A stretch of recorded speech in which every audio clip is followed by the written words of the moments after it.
पुढची बातमी पाहूया। पेट्रोल पंपावर तुफान हाणामारी झालेली आहे। व्हिडिओ सोशल मीडियावर चांगलाच व्हायरल झालेला आहे। पालघरच्या बोईसर जवळील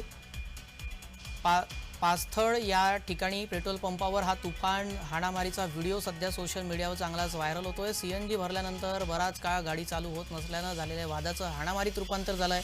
हाणामारीचा व्हिडिओ समोर आलेला आहे।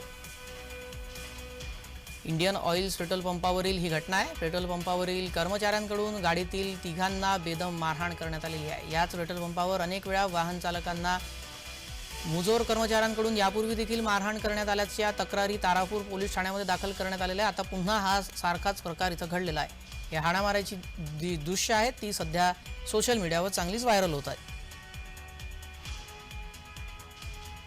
पालघरच्या बोईसर जवळील पेट्रोल पंपावर ही तुफान हाणामारी झाल्याचं समजतंय आणि हा व्हिडिओ चांगलाच व्हायरल झालेला आहे, कारण सीएनजी भरल्यानंतर बराच काळ गाडी चालू होत नसल्याने झालेल्या वादाचं हाणामारीत रूपांतर झालं। या हाणामारीचा व्हिडिओ सध्या समोर आलेला आहे। इंडियन ऑइल पेट्रोल पंपावर ही घटना घडलेली आहे।